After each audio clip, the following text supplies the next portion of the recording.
Hello, everybody. How's it going? Welcome to Isabella Bank's YouTube channel. I'm Wizzy, and it is so great to be here this evening. I hope you're doing well.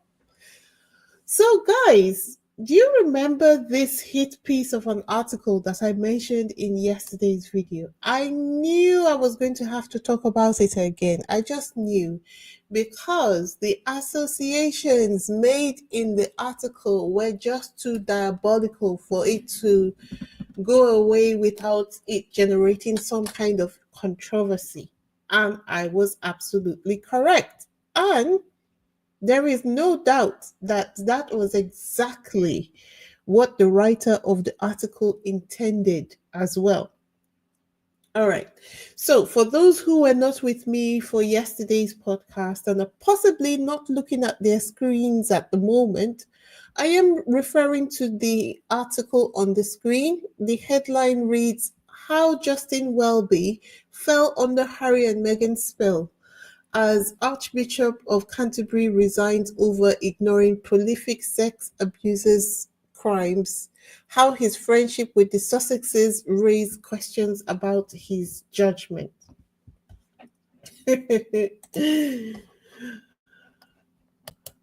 As to be expected, this headline was so ridiculous, as I said, that it didn't just rile up Harry and Meghan fans, it even got non Sussex fans shaking their heads and laughing at the absurdity.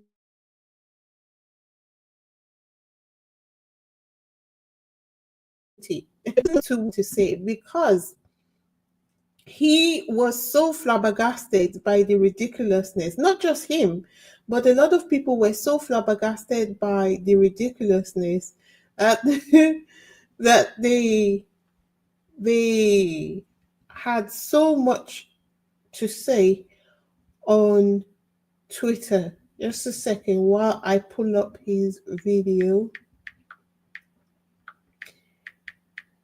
It's just James O'Brien. Oh my god, it just looks like I have lost his video. Oh dear.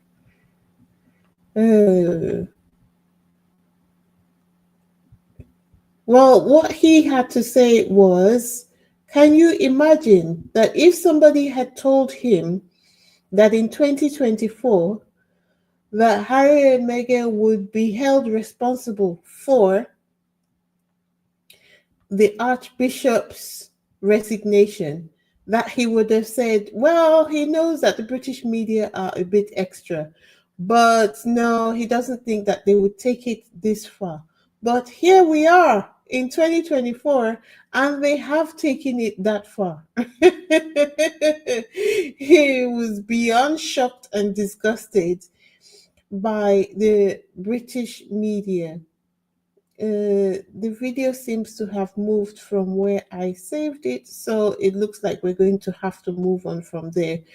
If I find it, I will upload it to my Instagram page so that you can enjoy the original video and not just my telling you what was in the video. It would have made more impact if you had heard him saying it himself. But oh well, it happens like that sometimes. All right. So he wasn't the only one. Even the London Economic, and which is one of the more prestigious Twitter handles, couldn't help but take a jab at this whole thing. They were like, you literally can't make this up. You literally can't make this up. Like the level of total disregard for journalistic ethics is just incredible. And let's not forget that what month are we in now? We're in November, right? The court case against the media is coming up in January. So we fully expected that things were going to get crazy in the months and weeks leading up to the court case. It looks like, what would we say? Is it gear 3 or gear 4 of the attacks has already started? Yeah? Okay. And so we also had this one say Meghan Markle is not only responsible for the fall of Justin Welby, but is also to be blamed for the recent riots, the bullying on Strictly, Manchester City's poor run of form, Mum's Net, bee stings, fungal rashes, COVID, the war in Ukraine. Oh my God. You know, I am not I I am not surprised that people are mocking the Daily Mail in this manner. In fact, as you're going to hear, I think people are so now desensitized that they're not outraged anymore, but they're able to take the headlines and turn the headlines on the Daily Mail now, which is great because there is no one who read that article that took that article seriously. But it's the level of disrespect that is the issue, the level of lack of journalistic ethics. That is the issue. Anyway, before we continue, if this is your first time on this channel, please hit the subscribe button, the like button, and leave a comment or two in the comment section. If you have visited before and you have not yet subscribed, let today be the day you decide to subscribe. And thank you to all my new subscribers. We are on a mission to get to 5K subscribers before the end of the month. So if you have been listening and you have not yet subscribed, go on, take a leap of faith with me today and go ahead to subscribe.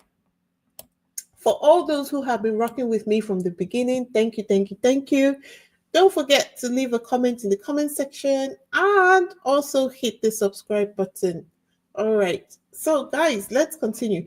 Oh, right. Before we continue, for those people on Twitter, would you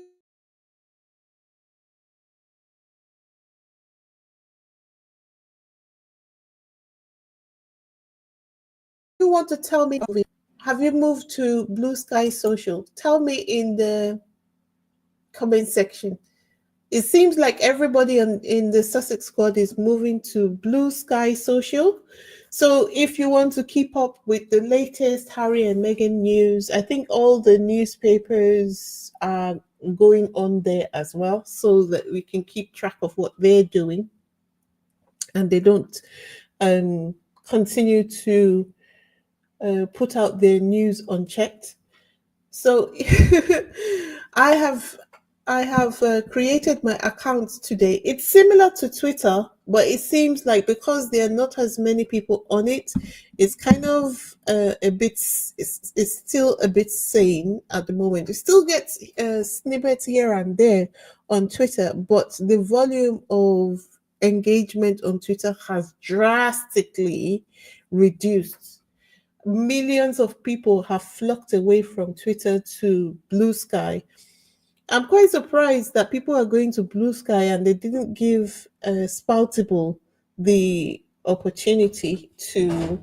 I think it's because they didn't give Spoutable the opportunity to be an alternative to Twitter.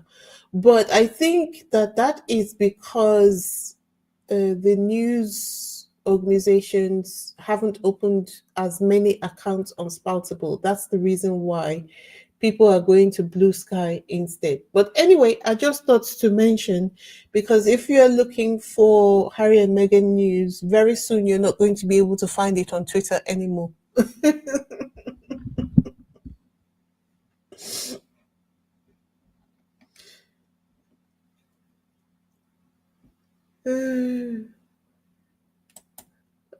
What's this?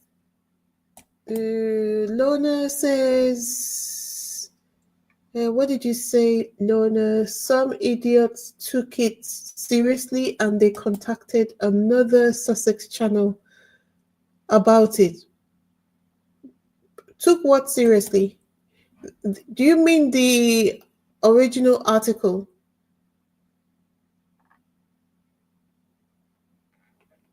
Do you mean the original article?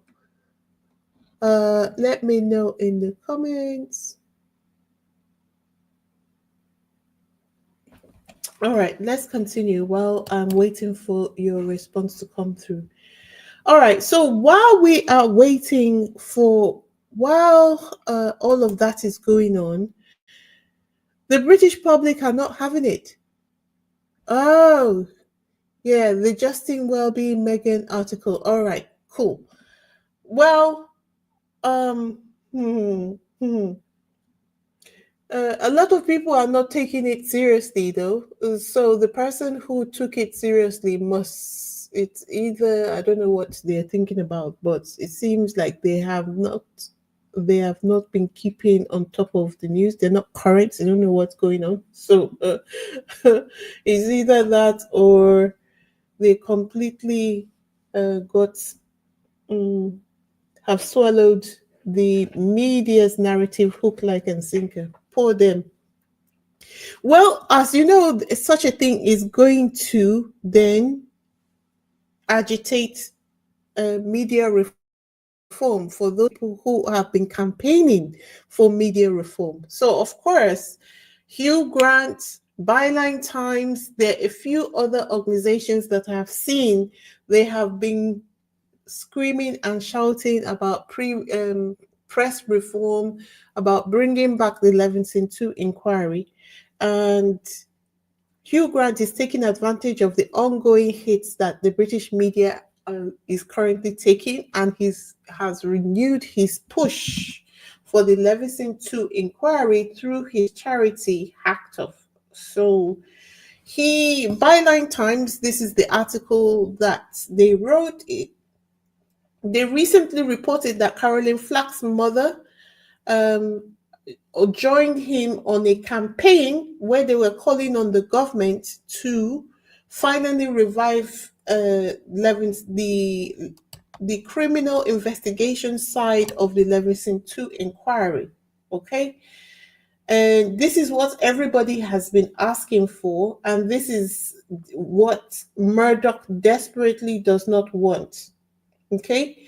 He has been fighting tooth and nail to prevent this from happening. So, what has happened is that we now have Caroline Flack and Hugh Grant and a few other in fact, let's just basically call it the victims of press intrusion. They have come together in another campaign, a far-reaching campaign this time, because they actually did a YouGov poll as well. Let me just tell you all about that. So let me first of all tell you about the Leveson 2 inquiry. For those who keep hearing about the Leveson 2 inquiry and saying, but what is the Leveson 2 inquiry and why is it so important and why do we keep hearing about it? Well, let me have Hugh Grant tell it to you in his own words. Just a second. So I've got this one lined up. Okay. Put up the volume. Let Hugh Grant tell it to you in his own words. Here you go. One lie over a decade ago begat more lies. One rogue reporter became lots of rogue reporters, became one rogue newspaper, became three rogue newspapers. Every day we'd wake up to new revelations, first as a slow drip, then as a torrent, then as a tsunami. The conundrum for the Leveson inquiry was how to legally identify precisely who was responsible for all this criminality and corruption within the big newspaper corporations and in the police and in government, without prejudicing criminal phone hacking trials that were ongoing at the time. So they split the inquiry.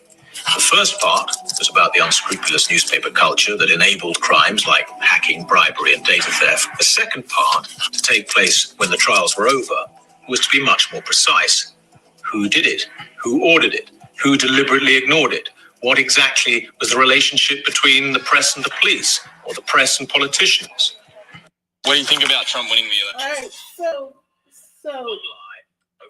I think that is a perfect summary of what the Leveson 2 inquiry was supposed to do and the reason why people keep clamoring for the government to bring back the Leveson 2 inquiry. They want to know exactly who commissioned the people who went out and committed these criminal offenses.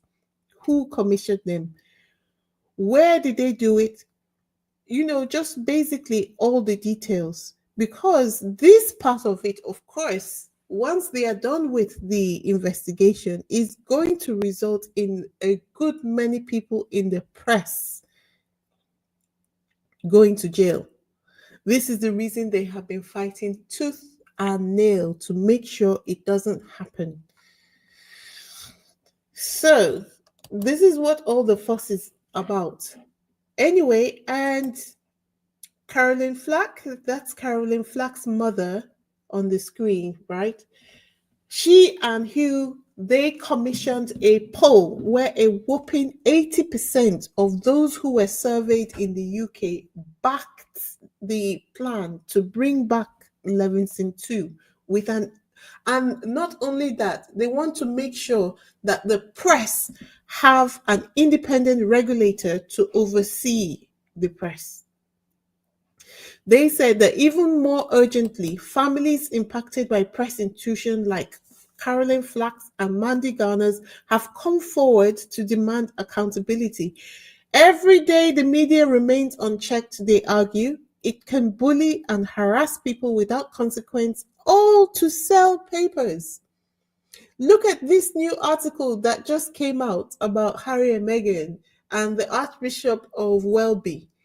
If you didn't know who Prince Harry was, or you didn't know, like, they weren't famous people, you would assume that they were in cahoots with the Archbishop, or the Archbishop himself was actually participating in these essay allegations because of how the headline was written. Even though when you read the body of the article, it does state the facts, at least as close to the facts as possible, straddling the thin line between what is actually factual and what is not, to the point where they can actually defend it if pushed, because articles that they know will generate a lot of controversy, obviously I'm sure, as any reasonable thinking business would do, they pass it by a lawyer to make sure that it is okayed.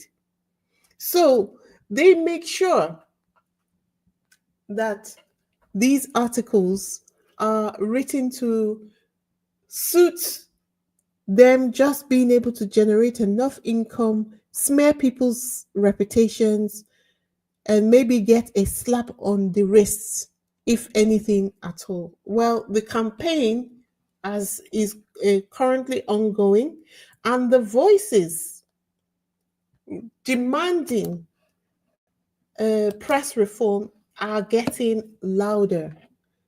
It has definitely been helped by the fact that we have a Sussex squad. This is part of the reason why they don't like the Sussex squad at all. I think the tipping point is coming from where I think the government has been trying to get the UK's economy on track, which is and was important. Let's face it, when they took over, they discovered that the Conservative government, which had been in place for the last 14 years, had hid a 20 billion black hole in the UK's economy and were making election promises without revealing the black hole to members of the public. I think that is almost like election fraud, if you ask me. I don't even know why the Labour government have not gone down that route, because they were making promises that they knew that they were never going to be able to fulfill, and because there was just no money to fulfill the promises that they were making, and they haven't taken responsibility in any way. But right now, the budget has been written. They are doing their best to put their heads down and calm things down and just move the economy forward. They recently got investment into the UK of £63 billion. They are networking among the European countries to make sure that we have something to fall back on. And it's a good thing that they did, because they didn't, and UK and America had a special relationship when they always have a special relationship. They have more of a special relationship, should I say, when the Democrats are in power. Now that Trump is in power, is going to be a bit different. So they need another ally. So even though Keir Starmer, who is the Prime Minister of the UK, was heavily criticized when he was networking with the European countries, I think right now everybody is looking at him and praising him for his foresight, because he has begun the relationships that will allow the UK to have alternative countries to trade with, and create bilateral trade agreements with. So that's good. That's great for the UK. I think once they are done with that, then they begin to tackle things like the Leveson 2 inquiry. They might not even have as much time as they would like, really, to get to the point of the Leveson 2 inquiry, because don't forget, Harry's court case is coming up in January. And in the court case, after the case is done, then the campaign will begin in earnest. So while the issue is not resolved, but at least the campaign is getting a lot more traction now than it has done before. And as I said, I suspect that this is all in preparation for once Harry's court case is done, where the outcome of that court case may be the very thing that was going to tip the balance. I followed some links from a video that Hugh Grant did. I can see that he's working with some very serious security personnel behind the scenes who are assisting Prince Harry. There's a guy who is a known CIA operative who is helping Prince Harry behind the scenes to collate all the evidence that they need for that case. Trust me, and a lot of that case, a lot of the evidence in that case has already been decided on and approved in an earlier case. Do you remember Prince Harry's case against the Mirror? The evidence in that case was part of the evidence that was used to reach an agreement with the Daily Mirror. So, since uh, since the Sun is moving forward, insisting that this case is going to proceed, all of that evidence is going to be aired out to the public. Trust me, it's going to be a different environment altogether. This is probably the reason why we have seen an uptick in alternative forms. They know they're going to take a hit, so they have been looking for a way to generate more income so that they can either pay off the bill when it happens. And remember that Harry is not the only claimant in the case against the Sun. And once that case is concluded, a whole avalanche of cases will begin. I can't wait. It's going to be so much fun. Okay, guys. So, just before I begin to sign off, I just like to let you guys know that I now have a wish list. Yes, I have. Some people have been suggesting it to me for a while now, but I really hadn't taken the time to properly set up my wish list. If you would like to purchase something, perhaps you don't want to be a channel member just because of the commitment, go ahead and click on the link to my wish list, which is at the top of the chat, and find something on there that you want to send to me. We're in the season of Christmas, so this is a good time to send me anything you would like to send to me. Thank you very much for those who do. Um, and a huge thank you to my lovely moderators, Lorna and Julie, and to my channel members. Thank you, thank you, thank you so much. You keep the lights on. I really appreciate you for all that you do. And that is all I have for you for this evening. Until next time, this is Wheezy signing out. Ciao.